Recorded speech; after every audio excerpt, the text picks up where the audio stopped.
أعوذ بالله من الشيطان الرجيم بسم الله الرحمن الرحيم الحمد للہ رب العالمین والصلاة والسلام علی نبینا محمد وعلی آلہ وصحبہ اجمعین اما بعد۔ آج ہم اللہ کی توفیق سے ہیں کتاب الفوائد کے ساتھ، جس کے مؤلف ہیں امام ابن القیم رحمہ اللہ۔ امام ابن تیمیہ رحمہ اللہ کے نمایاں اور ممتاز قسم کے شاگرد، جن کا بہت زیادہ کردار ہے امام ابن تیمیہ رحمہ اللہ کے علوم کو دنیا تک پہنچانے کے معاملے میں۔ کتاب الفوائد کا وہ ایڈیشن جس کی تحقیق کی ہے شیخ محمد عزیر شمس رحمہ اللہ نے، اس کے اعتبار سے آج ہوگا صفحہ نمبر 159 اور موضوع وہی ہے جو گزشتہ درس میں ہم پڑھ رہے تھے، اور وہ کیا تھا؟ مجرموں کا راستہ اور مؤمنین کا راستہ، ایمان والوں کا راستہ اور جرم کرنے والوں کا، کفر کرنے والوں کا، شر والوں کا، باطل والوں کا راستہ۔ اور امام صاحب یہ بتا رہے تھے کہ جو شر کا راستہ پہچانتا ہے، برے امور کو جانتا ہے اور ایمان کا راستہ بھی پہچانتا ہے، وہ زیادہ بہتر ہے اگر وہ شر کو پہچاننے کے بعد شر سے بچے، شر سے دور رہے، اور حق کو پہچاننے کے بعد حق پہ چلے۔ اس موضوع پہ گفتگو کرتے ہوئے وہ جناب عمر فاروق کا قول بھی لے کر آئے، جس میں جناب عمر فاروق یہ کہتے ہیں کہ جب اسلام میں ایسے لوگ آ جائیں گے جو باطل کو پہچانتے نہیں ہوں گے، کفر کو پہچانتے نہیں ہوں گے، جاہلیت کے امور کو پہچانتے نہیں ہوں گے، تب اسلام کمزور ہوگا۔ صحابہ کرام کی یہ خصوصیت تھی کہ انہوں نے زمانے جاہلیت دیکھا تھا، انہوں نے کفر و شرک کو دیکھا تھا، اس سے توبہ طائب ہوئے، لیکن کفر و شرک کو اچھی طرح پہچان گئے۔ وہ جب توحید پہ آئے، اسلام پہ آئے، ایمان پہ آئے، تو پھر وہ کفر و شرک کے قریب نہیں گئے اور اس سے بہت دور رہے، کیونکہ وہ اچھی طرح دونوں چیزوں کو پہچانتے تھے۔ آج کے درس میں امام صاحب یہ بتائیں گے کہ لوگ ان دو راستوں کو پہچاننے کے اعتبار سے چار اقسام میں تقسیم ہیں، لوگوں کی چار قسمیں ہیں، چار گروہ ہیں۔ چنانچہ امام صاحب فرماتے ہیں وَالنَّاسُ فِي هَذَا الْمَوْضِعِ أَرْبَعُ فِرَقٍ، اس مقام پہ لوگ چار گروہوں میں تقسیم ہیں۔ الاولا، پہلا گروہ، من استبان له سبیل المؤمنین وسبیل المجرمین على التفصیل علما وعملا وهؤلاء اعلم الخلق۔ پہلا گروہ ان لوگوں کا ہے جن کے لیے ایمان کا راستہ اور مجرموں کا راستہ، دونوں راستے تفصیلی طور پہ اچھی طرح واضح ہو گئے، علمی لحاظ سے بھی، عملی لحاظ سے بھی۔ وَهَؤُلَاءِ أَعْلَمُ الْخَلْقِ، اور یہ مخلوق میں سب سے زیادہ علم رکھنے والے ہیں، علم کے لحاظ سے یہ سب سے آگے ہیں، کیونکہ وہ مومنوں کا راستہ بھی تفصیل سے جانتے ہیں، گہرائی میں جا کے جانتے ہیں، اور مجرموں کا راستہ بھی اچھی طرح پہچانتے ہیں اور جانتے ہیں۔ الفرقۃ الثانیہ، فرماتے ہیں دوسرا گروہ، من عمیت عنہ السبیلان من اشباہ الانعام، دوسرا گروہ ان لوگوں کا ہے جو جانوروں جیسے ہیں۔ کیا مطلب؟ کہتے ہیں کہ جو جانوروں جیسے ہیں کہ ان سے یہ دونوں راستے مخفی اور پوشیدہ ہیں، نہ ایمان کا راستہ اچھی طرح جانتے ہیں اور نہ مجرموں کا راستہ اچھی طرح پہچانتے ہیں۔ وَهَٰؤُلَاءِ بِسَبِيلِ الْمُجْرِمِينَ أَخَصُّ وَلَهَا أَسْلَكُ، اور یہ مجرموں کے راستے سے زیادہ تعلق رکھنے والے ہیں، اس کے ساتھ زیادہ وابستگی رکھنے والے ہیں، وَلَهَا أَسْلَكُ، اور اسی پہ چلنے والے ہیں۔ پہچانتے تو نہیں اچھی طرح، لیکن چلتے اسی راستے پہ ہیں، تعلق ان کا عام طور پہ اسی راستے سے ہے۔ الفرقۃ الثالثہ، تیسرا گروہ، من صرف عنایتہ الی معرفۃ سبیل المؤمنین دون ضدہا، جنہوں نے اپنی توجہ اور اپنا اہتمام کس چیز پہ لگا دیا؟ مومنوں کا راستہ پہچاننے پہ لگا دیا، دون ضدہا، لیکن مومنوں کے راستے کا جو مد مقابل راستہ ہے اس کو وہ نہیں پہچانتے، اس کے اوپر انہوں نے زور نہیں لگایا، اس کو سیکھنے کی کوشش نہیں کی۔ فَهُوَ يَعْرِفُ ضِدَّهَا مِنْ حَيْثُ الْجُمْلَةِ وَالْمُخَالَفَةِ، اس تیسرے گروہ سے تعلق رکھنے والا شخص پہچانتا ہے مومنوں کے راستے کے مد مقابل راستے کو۔ وہ کن کا راستہ؟ مجرموں کا راستہ۔ تو وہ پہچانتا ہے مومنوں کے راستے کے مد مقابل راستے کو اجمالی طور پہ، والمخالفہ، اور مخالفت کے اعتبار سے۔ کیا مطلب مخالفت کے اعتبار سے؟ کہتے ہیں کہ وَأَنَّ كُلَّ مَا خَالَفَ سَبِيلَ الْمُؤْمِنِينَ فَهُوَ باطل، وہ جانتا ہے اس بات کو کہ جو بھی چیز مومنوں کے راستے کے مخالف ہے تو وہ باطل ہے، اس لحاظ سے پہچانتا ہے۔ ذاتی طور پہ وہ باطل کو نہیں پہچانتا، بدعات کو نہیں پہچانتا، شر کو نہیں پہچانتا، شرک کو نہیں پہچانتا، لیکن اس نے ایک اصول بنایا ہوا ہے کہ جو بھی چیز ایمان والوں کے راستے کے مخالف ہے تو وہ غلط ہے۔ کہتے ہیں تو وہ پہچانتا ہے کہ ہر وہ چیز جو مومنوں کے راستے کے خلاف ہے تو وہ باطل ہے، وَإِن لَمْ يَتَصَوَّرُهُ عَلَى التَّفْصِيلِ، اگرچہ تفصیلی طور پہ وہ اس کا کوئی تصور نہیں رکھتا۔ بل اذا سمع شيئا مما يخالف سبيل المؤمنين، بلکہ جب وہ سنتا ہے کوئی ایسی چیز جو مومنوں کے راستے کے خلاف ہو تو وہ اسے سننا ترک کر دیتا ہے۔ ولم يشغل نفسه بفهمه، اور اپنے آپ کو وہ مصروف نہیں کرتا، اپنے آپ کو وہ نہیں لگاتا بفهمه، اس کو سمجھنے میں۔ کس کو سمجھنے میں؟ اس چیز کو جو مومنوں کے راستے کے خلاف ہے۔ ومعرفت وجہ بطلانہ، اور وہ اپنے آپ کو نہیں لگاتا کس چیز میں؟ اسباب بطلان کی معرفت میں، کہ جو دوسرا راستہ ہے اس کے باطل ہونے کی وجہ کیا ہے، وہ کیوں غلط ہے، اس میں وہ اپنے آپ کو نہیں لگاتا، اس میں وہ محنت نہیں کرتا۔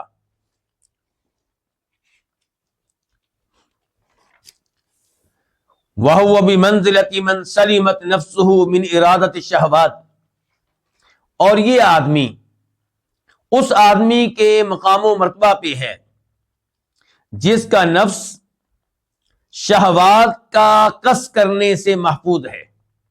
شہوات، نفسانی خواہشات، غلط چیزوں کا خیال، مثال کے طور پہ عورت کا خیال، اس سے اس کا نفس سلامت ہے، اس کے نفس میں چیزیں آتی ہی نہیں ہیں۔ یہ کس کو کہہ رہے ہیں؟ وہ کس کی جگہ پہ ہے؟ وہ آدمی جو حق کو اچھی طرح پہچانتا ہے اور مجرموں کا راستہ اچھی طرح نہیں پہچانتا۔ فرماتے ہیں کہ یہ آدمی اس آدمی کے مقام و مرتبہ پہ ہے جس کا نفس سلامت ہے، محفوظ ہے، من ارادت الشہوات، بری چیزوں کا ارادہ کرنے سے۔ پہلے گفتگو ہو رہی تھی حق اور باطل کی، راستے خیر کے راستے کی اور باطل کے راستے کی۔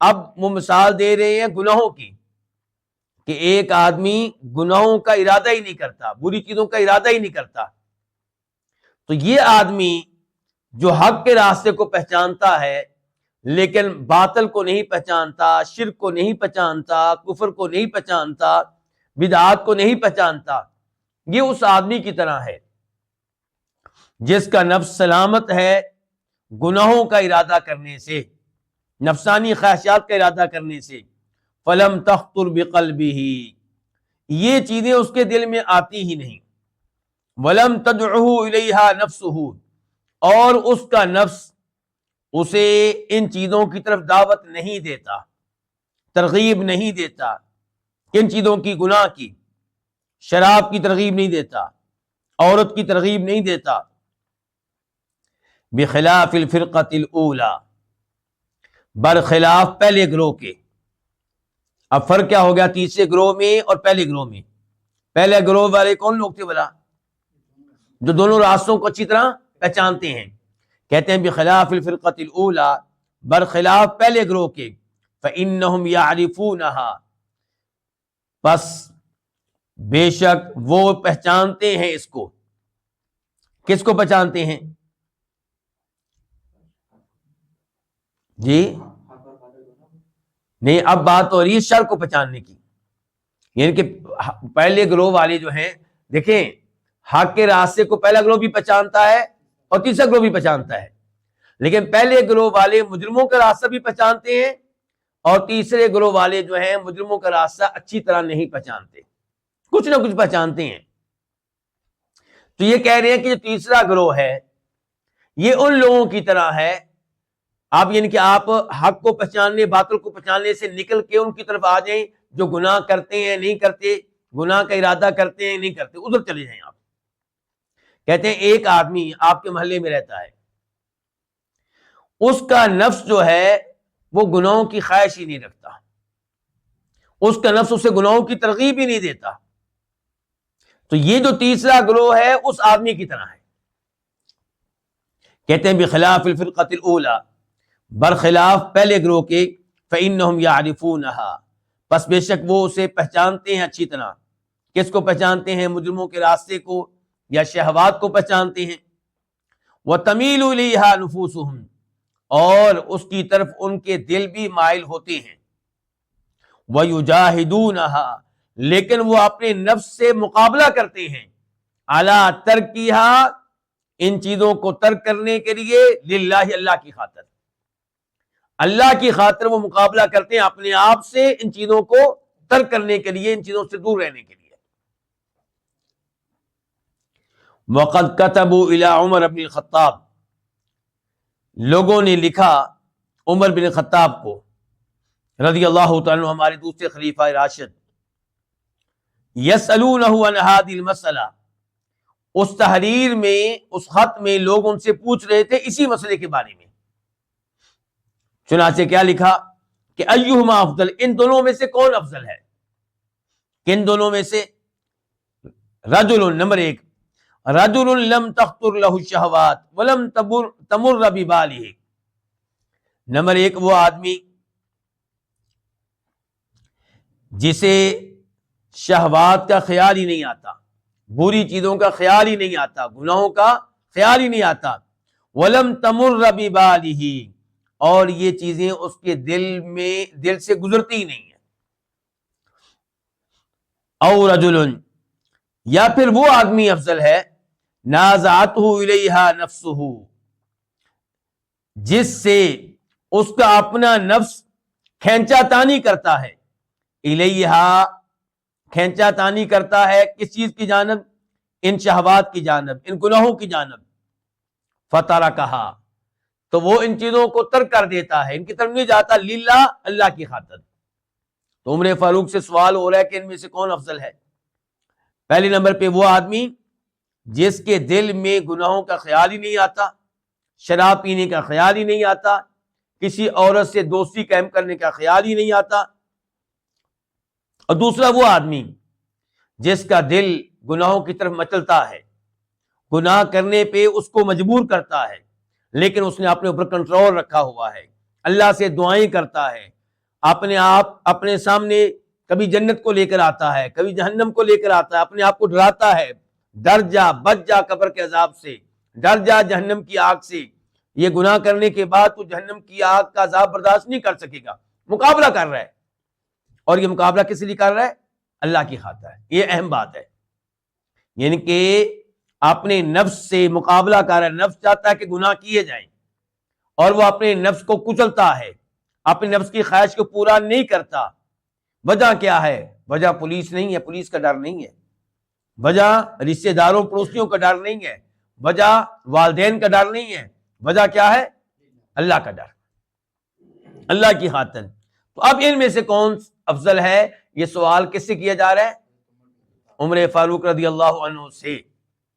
فکتب عمر، تو جناب عمر فاروق نے لکھا، یعنی کہ اس سوال کے جواب میں، ان الذی تشتہی نفسہ المعاصی ویترکھا للہ عز وجل، کہ یقیناً وہ شخص جس کا نفس معاصی کی خواہش کرتا ہے، آرزو کرتا ہے، گناہوں کی آرزو کرتا ہے، وَيَتْرُكُهَا، لیکن وہ ان گناہوں کو ترک کر دیتا ہے، ان کے قریب نہیں جاتا، للہ، اللہ عز و جل کی خاطر، من الذین، یہ آدمی ان لوگوں میں سے ہے، من الذین امتحن اللہ قلوبہم للتقوی، جن کے دلوں کو اللہ نے آزما لیا تقوی کے لیے۔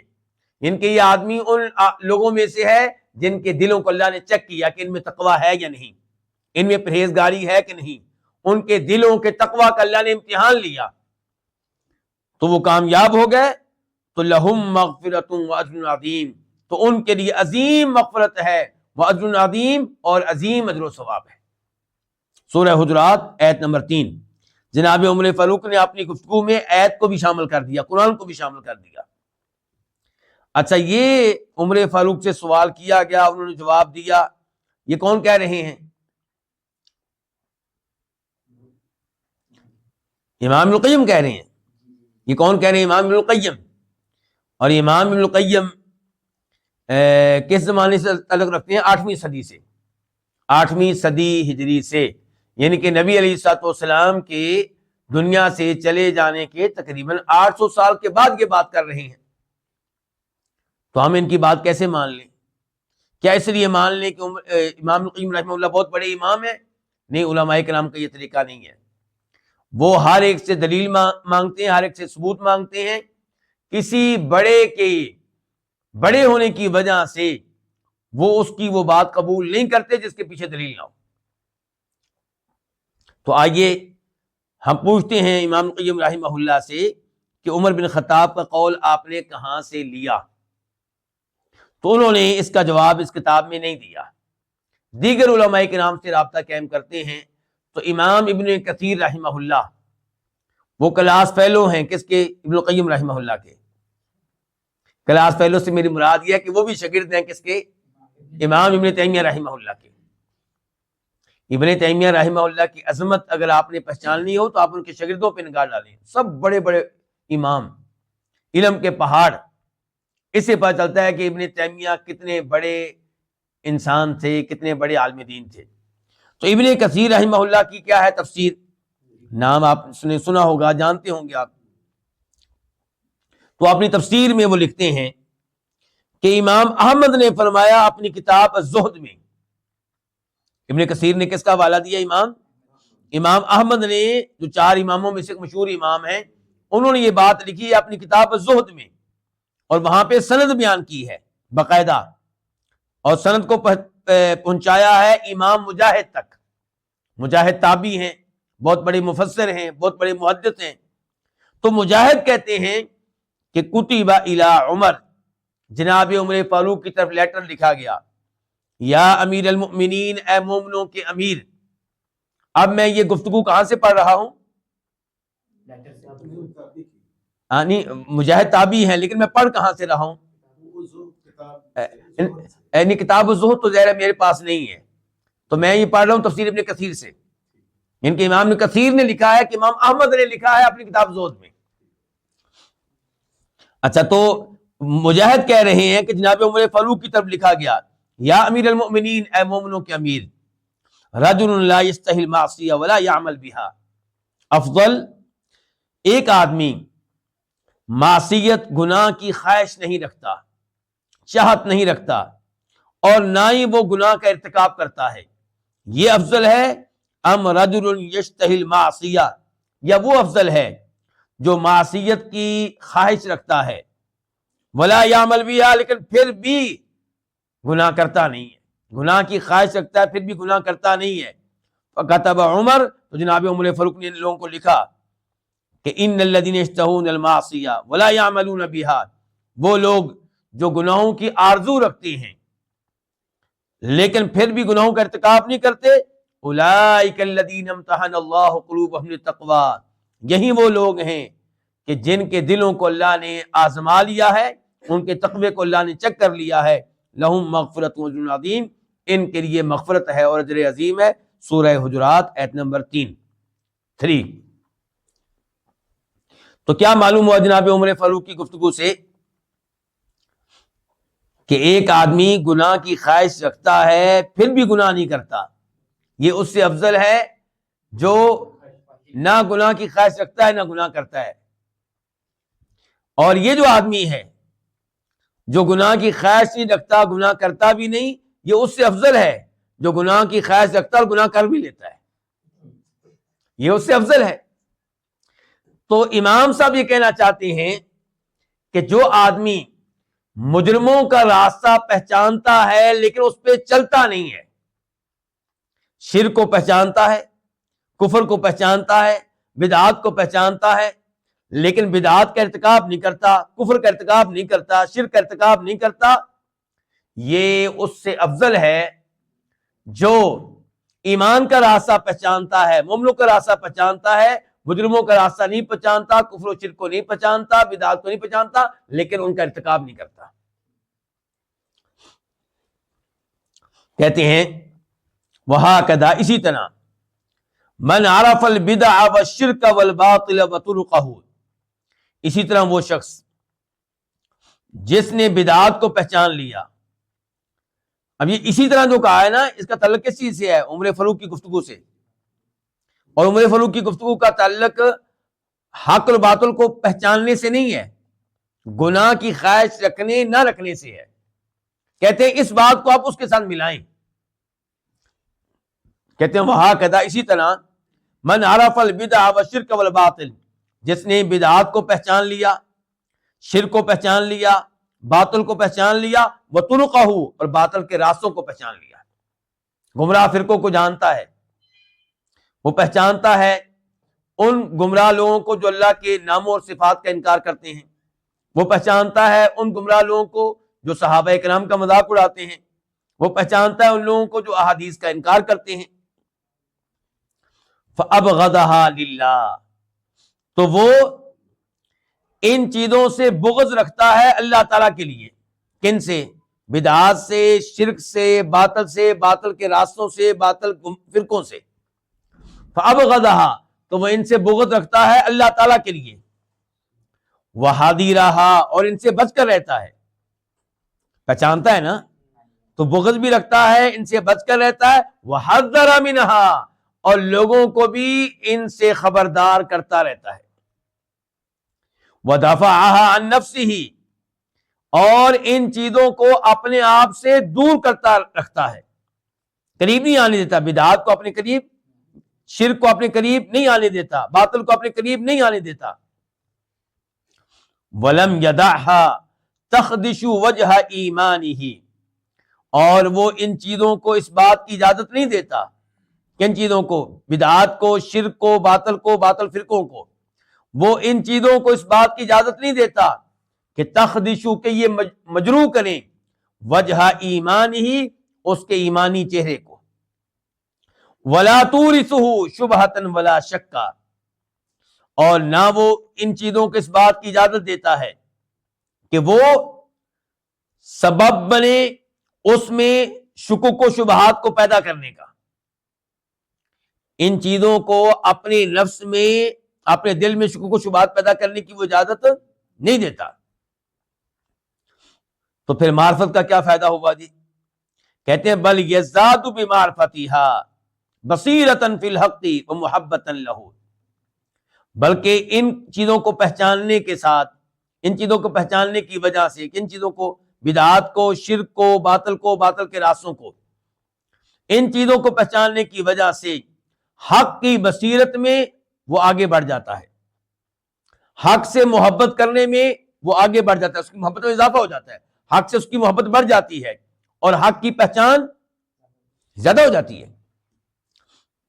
وَكَرَاهَةً لَهَا، اور ان چیزوں سے کراہت، وَنَفْرَةً عَنْهَا، اور ان چیزوں سے نفرت میں وہ آگے بڑھ جاتا ہے، ان کے بدعات، شرک اور باطل سے اس کی کراہت، اس کی نفرت بڑھ جاتی ہے۔ تو یہ جو آدمی ہے افضل، یہ افضل ہے، ممن، اس شخص سے، لا تخطر ببالہ، جس کے دل میں یہ چیزیں آتی ہی نہیں۔ کون سی چیزیں؟ بدعات، شرک، باطل وغیرہ۔ ولا تمر بقلبہ، نہ یہ چیزیں اس کے دل کے پاس سے گزرتی ہیں۔ فإنہ کلما مرت بقلبہ، کیونکہ جب بھی یہ چیزیں اس کے دل کے پاس سے گزرتی ہیں، کیا؟ بدعات اور شرک وغیرہ، وتصورت لہ، اور اس کے تصور میں آتی ہیں، ازداد محبتا للحق، وہ حق سے محبت میں آگے بڑھ جاتا ہے، حق سے اس کی محبت میں اضافہ ہو جاتا ہے، ومعرفتا بقدرہ، اور حق کی شان کو پہچاننے میں اضافہ ہو جاتا ہے، وسرورا بہ، اور حق پہ اس کی مسرت، اس کی خوشی، اس کا اطمینان مزید بڑھ جاتا ہے۔ فیقوی ایمانہ بہ، چنانچہ اس کا حق پہ ایمان مضبوط ہو جاتا ہے۔ کما ان صاحب خواطر الشہوات والمعاصی، جیسا کہ شہوات، معاصی اور گناہوں کے بارے میں جس کے دل میں خیالات آتے ہیں، وہ شخص کلما مرت بہ، جب بھی یہ گناہ، جب بھی یہ شہوات، جب بھی یہ معاصی اس کے پاس سے گزرتی ہیں، فراغب عنہا، تو وہ ان سے اعراض کر کے چلا جاتا ہے، الی ضدھا، ان چیزوں کے مد مقابل کی طرف، نیکی کی طرف، طاعت کی طرف، ازداد محبتا لضدھا، تو وہ ان چیزوں کی مد مقابل چیز سے محبت میں آگے بڑھ جاتا ہے، اطاعت، ورغبتا فیہ، اور ان چیزوں کی جو مد مقابل چیز ہے اس سے اس کی رغبت میں اضافہ ہو جاتا ہے، وطلبا لہ، اور اس کی طلب میں اضافہ ہو جاتا ہے، وحرصا علیہ، اور اس میں شوق میں اضافہ ہو جاتا ہے، ان کے نیکیوں کے شوق میں، طاعت کے شوق میں اضافہ ہو جاتا ہے۔ فمبتل اللہ سبحانہ عبد المؤمن بمحبت الشہوات والمعاصی ومیل نفسہ الیہا۔ اب امام صاحب یہ بیان کرنے لگے ہیں کہ اللہ تعالیٰ اپنے مومن بندے کو کیوں آزماتے ہیں، شہوات کی محبت میں مبتلا کر کے، معاصی کی محبت میں مبتلا کر کے، یعنی کہ ایسا کیوں ہوتا ہے کہ مومن بندے کے دل میں بھی خواہش پیدا ہوتی ہے گناہ کرنے کی، اگرچہ کرتا نہیں ہے، خواہش پیدا ہوتی ہے معاصی کی، اگرچہ کرتا نہیں ہے، ایسا کیوں؟ یعنی کہ اللہ تعالیٰ اس کے دل سے یہ چیز پکی نکال کیوں نہیں دیتا؟ کہتے ہیں کہ جب بھی اللہ تعالیٰ اپنے مومن بندے کا امتحان لیتا ہے، شہوات کی محبت میں مبتلا کر کے، معاصی کی، گناہوں کی محبت میں مبتلا کر کے، وَمَيْلِ نَفْسِهِ إِلَيْهَا، اور اس کے نفس کا ان گناہوں کی طرف میل ہو جانا، اس چیز میں مبتلا کر کے، إِلَّا لِيَسُوقَهُ بِهَا، تو اللہ تعالیٰ یہ امتحان جب بھی لیتا ہے، کیوں لیتا ہے؟ تاکہ اللہ تعالیٰ اس بندے کو لے کر جائیں، بہا، ان گناہوں کی وجہ سے، ان گناہوں کی محبت کی وجہ سے، ان معاصی کی محبت کی وجہ سے، الی محبت ما ہوا افضل منہا، اس چیز کی محبت کی طرف جو ان سے کہیں افضل ہے، وخیر لہ، اور جو اس سے کہیں بہتر ہے، وانفع، جو اس سے کہیں زیادہ نفع والی ہے، وادوم، جو اس سے کہیں زیادہ دوام والی اور ہمیشگی والی ہے۔ یہ بات سمجھ رہے ہیں؟ یعنی کہ اللہ تعالیٰ اپنے بندے کو، مومن بندے کو شہوات کی، معاصی کی محبت میں جب مبتلا کرتے ہیں تو اس لیے تاکہ اللہ تعالیٰ اس بندے کو اس سے افضل چیز کی محبت کی طرف لے کر جائیں، تاکہ یہ جو اس سے افضل چیز ہے وہ کیا؟ نیکیاں، نمازیں، روزے، تلاوتیں، اذکار، ان سے محبت کرے اور اس کو احساس ہو کہ یہ چیز افضل ہے اور وہ چیز افضل نہیں ہے۔ وَلِيُجَاهِدَ نَفْسَهُ، دوسرا مقصد اللہ تعالیٰ اپنے مومن بندے کا امتحان کیوں لیتے ہیں؟ اس کے دل میں شہوات اور معاصی کی محبت ڈال کے، لِيُجَاهِدَ نَفْسَهُ، دوسرا مقصد یہ تاکہ وہ اپنے آپ سے مقابلہ کرے، مجاہدہ کرے، اپنے آپ سے مقابلہ کرے، عَلَىٰ تَرْكِهَا، ان گناہوں کو، ان شہوات کو چھوڑنے کے معاملے میں، لہو سبحانہ، اللہ کی خاطر۔ فَتُورِثُهُ تِلْكَ الْمُجَاهَدَةَ الْوُصُولَ إِلَى الْمَحْبُوبِ الْأَعْلَىٰ۔ اچھا، جب یہ مومن بندہ کامیاب ہو جائے اس امتحان میں، اللہ نے امتحان لیا نا، کامیاب ہو جائے تو کیا ملے گا؟ کہتے ہیں فَتُورِثُهُ تِلْكَ الْمُجَاهَدَةَ، تو یہ مقابلہ جو اس نے اپنے آپ سے کیا گناہ چھوڑنے کے لیے، یہ سبب بنے گا بندے کے پہنچنے کا الی المحبوب الاعلی، سب سے بلند و بالا محبوب کی طرف۔ جو بندہ اس امتحان میں پاس ہو گیا وہ اللہ تعالیٰ تک پہنچ گیا، وہ اللہ تعالیٰ تک پہنچ گیا۔ فَكُلَّمَا نَازَعَتْهُ نَفْسُهُ إِلَىٰ تِلْكَ الشَّهَوَاتِ، تو جب بھی اس کا نفس اس سے کھینچا تانی کرے گا، إِلَىٰ تِلْكَ الشَّهَوَاتِ، ان شہوات اور ان نفسانی خواہشات اور ان گناہوں کی طرف جانے کے لیے، وَاشْتَدَّتْ إِرَادَتُهُ لَهَا، جب بھی اس کا ارادہ ان گناہوں کی طرف جانے کے لیے شدید ہوگا، وَشَوْقُهُ إِلَيْهَا، جب بھی اس کا شوق ان گناہوں کی طرف جانے کے لیے بڑھے گا، صَرَفَ ذَلِكَ الشَّوْقَ وَالْإِرَادَةَ وَالْمَحَبَّةَ، تو اللہ تعالیٰ اس شوق کو لے جائیں گے، اس ارادے کو لے جائیں گے، اس محبت کو لے جائیں گے إِلَى النَّوْعِ الْعَالِي الدَّائِمِ، اس قسم کی طرف جو بلند و بالا ہے اور جو دائمی ہے، ہمیشہ رہنے والی ہے، اور وہ کیا ہے؟ اللہ تعالیٰ تک پہنچنا، اللہ سے محبت۔ فَكَانَ طَلَبُهُ لَهَا شَدْ، تو اس بندے کی اس چیز کی طلب زیادہ شدید ہوگی، وَحِرْصُهُ عَلَيْهِ أَتَمْ، اور اس کی چاہت اس کے لیے زیادہ کامل ہوگی، بخلاف النفس البارد الخالی من ذلك، برخلاف اس نفس کے جو ٹھنڈا ہے، جو اس سے خالی ہے۔ کس سے خالی ہے؟ گناہ کا کوئی شوق ہی نہیں ہے۔ فَإِنَّهَا وَإِنْ كَانَ طَالِبَةً لِلْأَعْلَىٰ، تو یہ نفس اگرچہ اعلیٰ محبوب کو طلب کرنے والا ہوگا، اللہ تعالیٰ کو، یہ بھی طلب کرنے والا اللہ تعالیٰ کو، لیکن بین الطلبین فرق عظیم، لیکن دونوں کی طلب کے مابین بہت بڑا فرق ہے۔ اللہ تعالیٰ اب ایک مثال بڑی خوبصورت دینے لگے ہیں، امام القیم رحمہ اللہ اب ایک خوبصورت کیا دینے لگے ہیں؟ مثال۔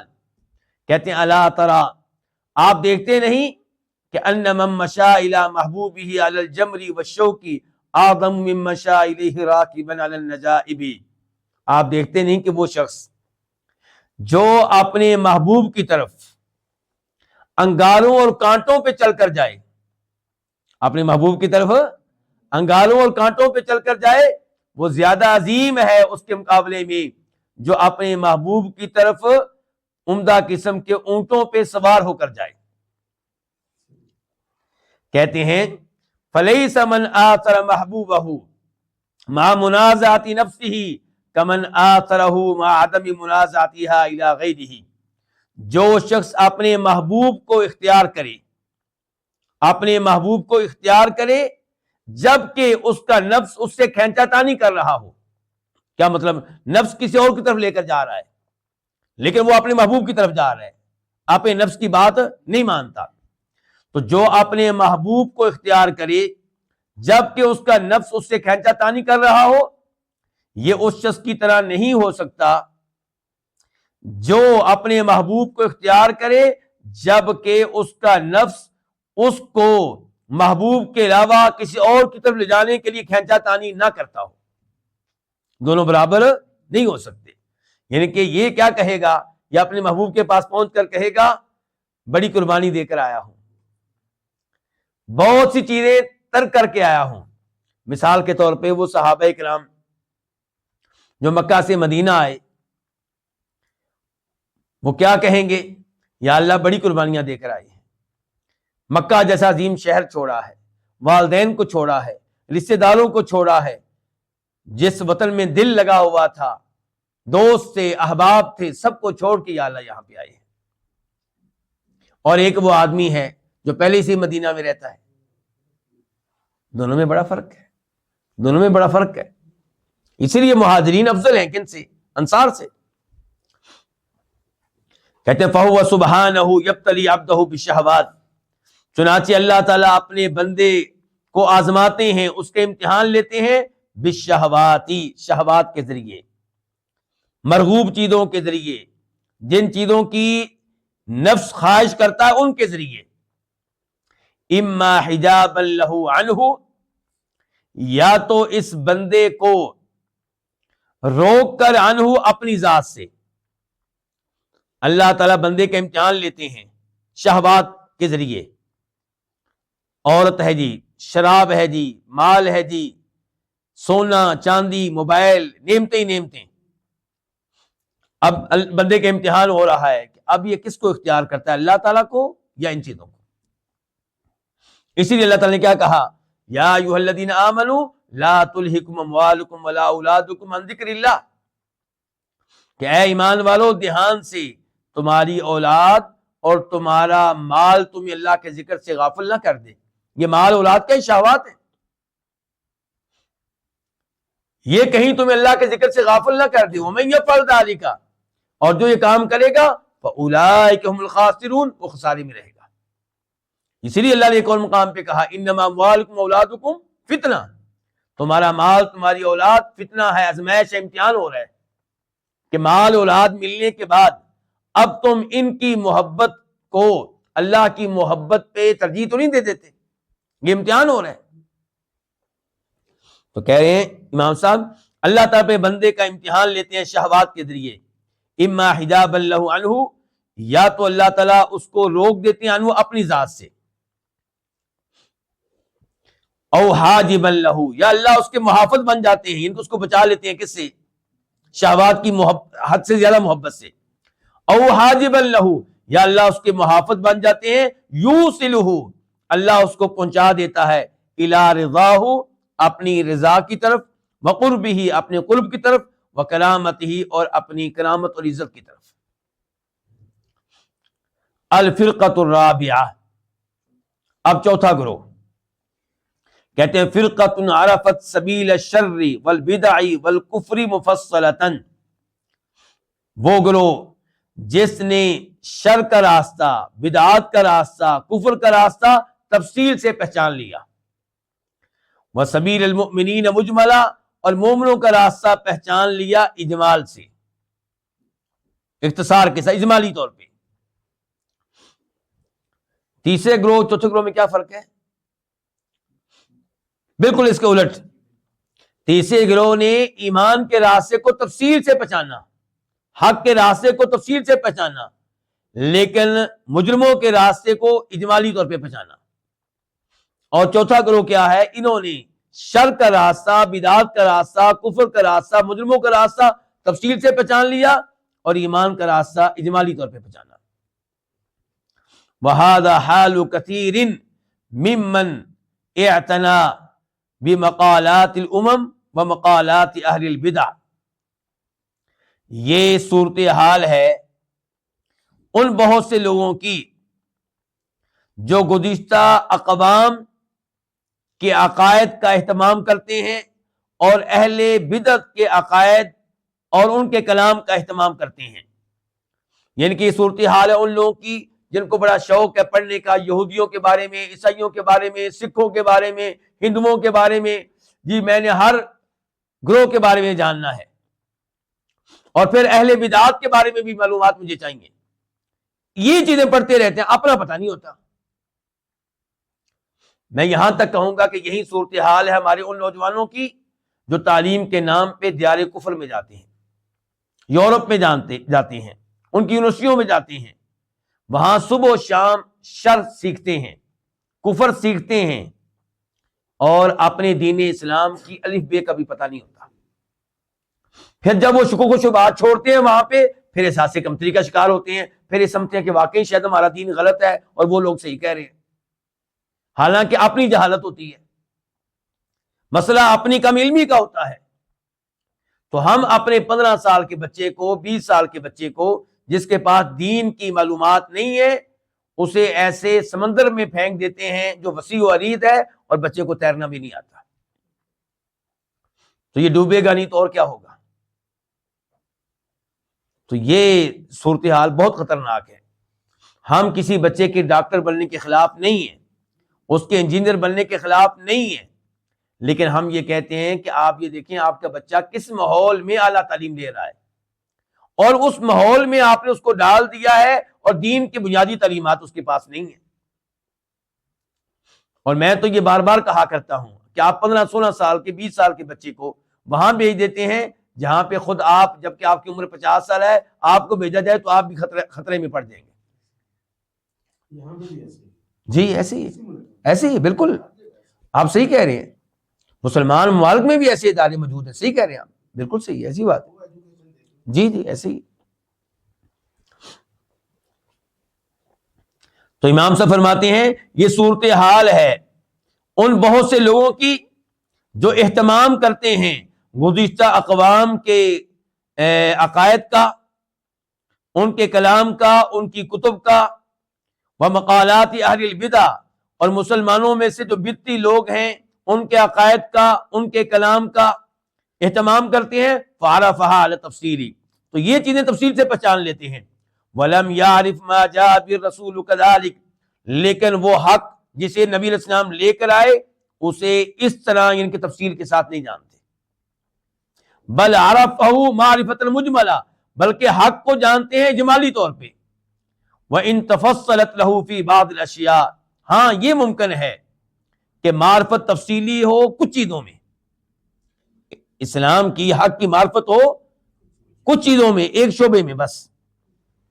وَمَن تَأَمَّلَ كُتُبَهُمْ، اور جو ان لوگوں کی کتب پہ غور و فکر کرے گا، رَآ ذَلِكَ عِيَانًا، وہ اس چیز کو اپنی آنکھوں سے دیکھ لے گا۔ ان کی کتب پڑھیں آپ کے نہیں۔ وَكَذَلِكَ مَنْ كَانَ عَارِفًا، اسی طرح وہ شخص جو پہچاننے والا ہو، معرفت رکھنے والا ہو، بِطُرُقِ الشَّرِّ، شر کے راستوں کی، وَالظُّلْمِ، اور ظلم کے راستوں کی، وَالْفَسَاد، اور فساد کے راستوں کی، عَلَى التَّفْصِيلِ، تفصیلی طور پہ، سَالِكًا لَهَا، اور ان راستوں پہ چلنے والا بھی ہو، شر کا ارتکاب کرتا ہو، ظلم کا ارتکاب کرتا ہو، فسادی ہو۔ اذا تابا، جب یہ توبہ کر لے، ورجع عنها، اور ان راستوں کو چھوڑ کر لوٹ آئے، الی سبیل الابرار، نیک لوگوں کے راستے کی طرف، تو یکون علمہ بہا مجملا، تو اس کا علم بہا، نیک لوگوں کے راستے کے بارے میں، مجملا کیا ہوگا؟ اجمالی ہوگا، کیونکہ ابھی تو آیا ہے۔ غیر عارف بہا، نیک لوگوں کا راستہ جو ہے اسے یہ پہچاننے والا نہیں ہوگا، تفصیلی طور پہ۔ معرفت من افنا عمرہ، اس آدمی کی طرح اس کی معرفت نہیں ہوگی حق کو پہچاننے میں جس نے اپنی عمر لگا دی، فی تصرفہا وسلوکہا، جس نے اپنی عمر لگا دی نیک لوگوں کے راستے پہ چلنے کے معاملے میں۔ والمقصود، مقصد یہ ہے کہنے کا کہ ان اللہ سبحانہ، کہ اللہ تعالیٰ یحب، پسند کرتے ہیں۔ اب خلاصہ بتا رہے ہیں، کہتے ہیں مقصد یہ ہے کہ اللہ تعالیٰ پسند کرتے ہیں ان تعرف سبیل اعدائہ، کہ اللہ تعالیٰ کے دشمنوں کا راستہ بھی پہچانا جائے۔ لیتجتنب، لیکن کیوں پہچانا جائے؟ تاکہ اس سے اجتناب کیا جائے، وتبغض، اور تاکہ اس سے بغض رکھا جائے۔ اس لیے نہیں کہ بھئی میں نے ہندوؤں کی کتابیں پڑھنی، شاید اس سے بھی کوئی اچھی بات مل جائے، یہ سوچ نہیں، بلکہ اس لیے کہ پتہ چلے غلط باتیں کہاں سے آئیں اور میں ان سے بچ سکوں۔ یہ بات کرتے کرتے میرے ذہن میں یہ بات آ گئی، کئی مسلمان جو ہیں وہ میت کے فوت ہونے کے تیسرے دن کیا کرتے ہیں؟ تیجا، 7واں، 40واں، برسی. اچھا اب آپ ہندوؤں کی کتابیں پڑھیں, آپ کو پتا چلے گا کہ تیجا 7واں 40واں ان کی طرف سے آیا ہے, یہ ان کی طرف سے آیا ہے. تو اس لیے اگر آپ پڑھتے ہیں تو پھر بھی کچھ نہ کچھ ہے خیر, ورنہ اس میں کوئی فائدہ نہیں ہے, بلکہ اس سے دور ہی رہنا چاہیے. یہ پڑھے بھی تو وہ پڑھے جو حق کو اچھی طرح پہچانتا ہے, عام آدمی نہ پڑھے. سکھوں کی کتابیں, ہندوؤں کی کتابیں, عیسائیوں کی کتابیں, بدتیوں کی کتابیں بھی, بدتی گروہوں کی کتابیں, قادیانیوں کی کتابیں مثال کے طور پہ, اور رافضہ کی کتابیں, صحابہ کرام کے دشمنوں کی کتابیں, عام آدمی کو پڑھنے کی قطعاً کوئی ضرورت نہیں ہے. ہاں وہ علماء جو علم میں پختہ ہیں, رسوخ رکھنے والی ہیں, وہ اگر پڑھیں اور پبلک کو خبردار کریں کہ بھی یہ غلط چیز ادھر سے آئی ہے تم بچو, کوئی حرج نہیں ہے.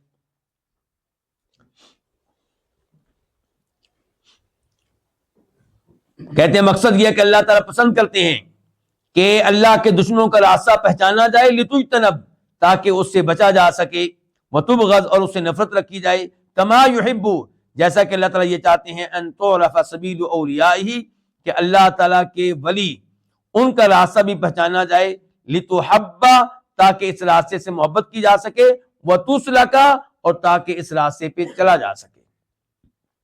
وفی هذه المعرفة من الفوائد والاسرار ما لا يعلمه الا اللہ, اس معرفت میں, یہ جو آپ پہچانیں گے نا دونوں راستے, اس معرفت میں وہ دونوں راستے سے کوئی وہ آدمی دھوکہ نہ کھائے جو حق کو صحیح پہچانتا ہی نہیں. میں بار بار کہہ رہا ہوں, امام صاحب دونوں راستے پہچاننے کی گفتگو اس سے کر رہے ہیں جو دین اسلام کو صحیح معنوں میں پڑھ چکا ہے, یعنی کہ عالم دین, جس نے دین اسلام کو سیکھنے میں 20 سال لگائے ہوئے ہیں, 25 سال لگائے ہوئے ہیں.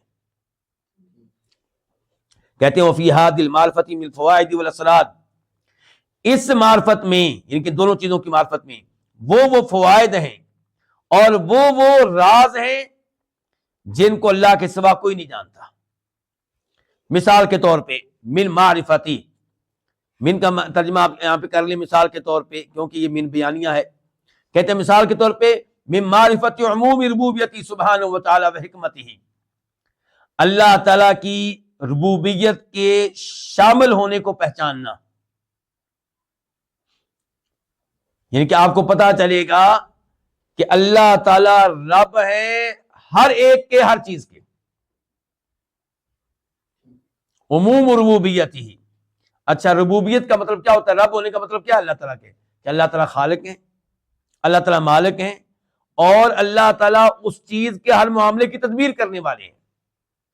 مثال کے طور پہ میں ہوں, میرا خالق کون؟ اللہ. میرا مالک کون؟ اللہ. میرے ایک ایک چیز کی تدبیر کرنے والا کون؟ یہ درس دینے کے لیے مجھے کمرہ کس نے دیا؟ اللہ نے. اگر میں کہیں پڑھانے جاتا ہوں گاڑی پہ تو گاڑی کس نے دی؟ اللہ نے. 3 ٹائم کا مجھے کھانا کون دے رہا ہے؟ اللہ تعالیٰ. مجھے وائف کس نے دی ہے؟ اللہ نے. بیٹے کس نے دیے ہیں؟ اللہ نے. تو یہ سب کچھ ربوبیت ہے, یہ سب کچھ کیا ہے؟ ربوبیت ہے. تو کہتے ہیں کہ جب آپ کے پاس یہ معرفت ہوگی تو آپ کو بڑے فوائد ملیں گے. ان میں سے چند ایک بتا رہے ہیں. مثال کے طور پہ آپ کو یہ پہچاننے کا موقع ملے گا کہ اللہ کی ربوبیت عموم, یعنی کہ شامل ہے, کوئی بھی اللہ کی ربوبیت سے باہر نہیں ہے.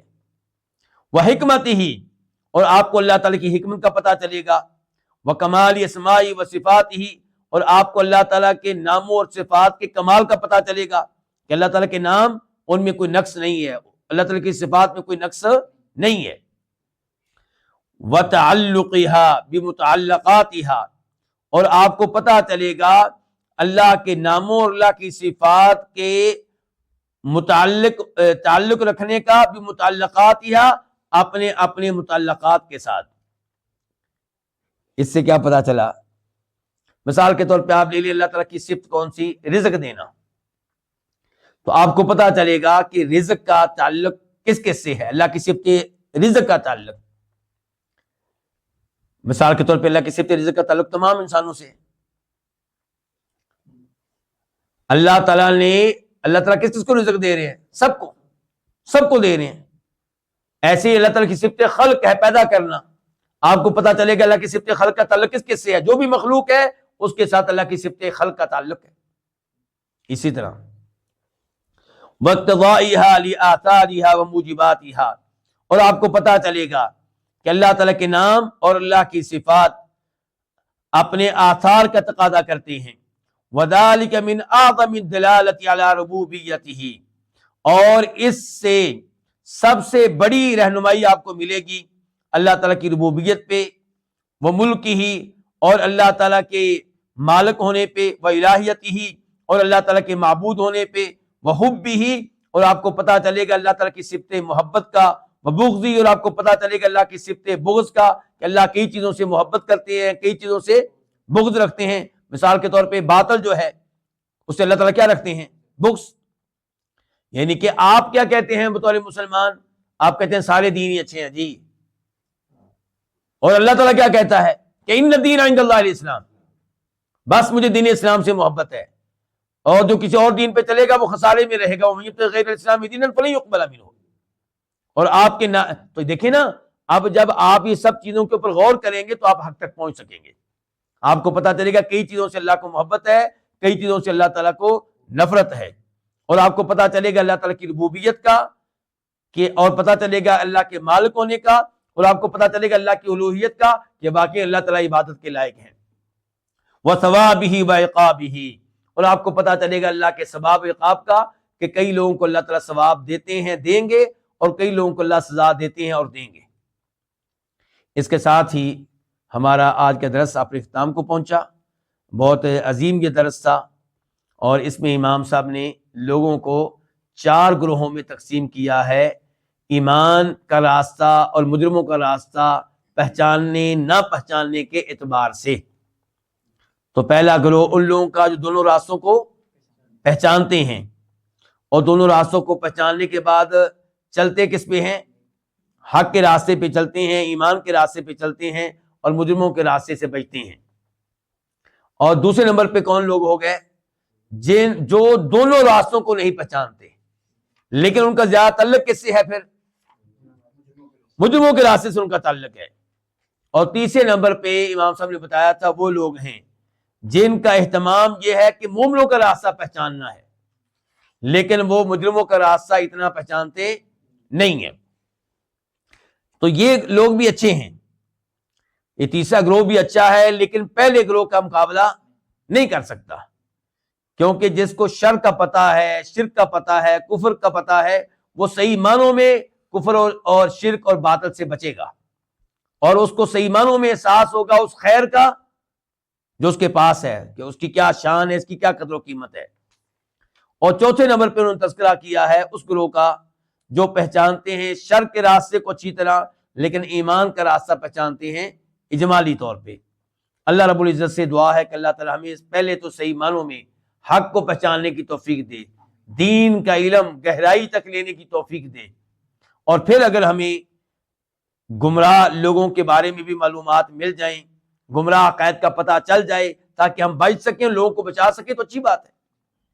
آپ کو پتا ہو کہ یہ بھی غلط ہے، یہ بھی غلط ہے، یہ بھی غلط ہے، یہ بھی غلط ہے، یہ بھی غلط ہے، اور مقصد آپ کا کیا ہو؟ اس سے بچنا، لوگوں کو بچانا، تو پھر تو اچھی بات ہے۔ تو اللہ تعالیٰ ہمیں حق کو پہچاننے کی توفیق دے اور اس پہ چلنے کی توفیق دے، باطل کو پہچاننے کی توفیق دے اور اس سے بچنے کی توفیق دے۔ وآخر دعوانا الحمدللہ رب العالمین۔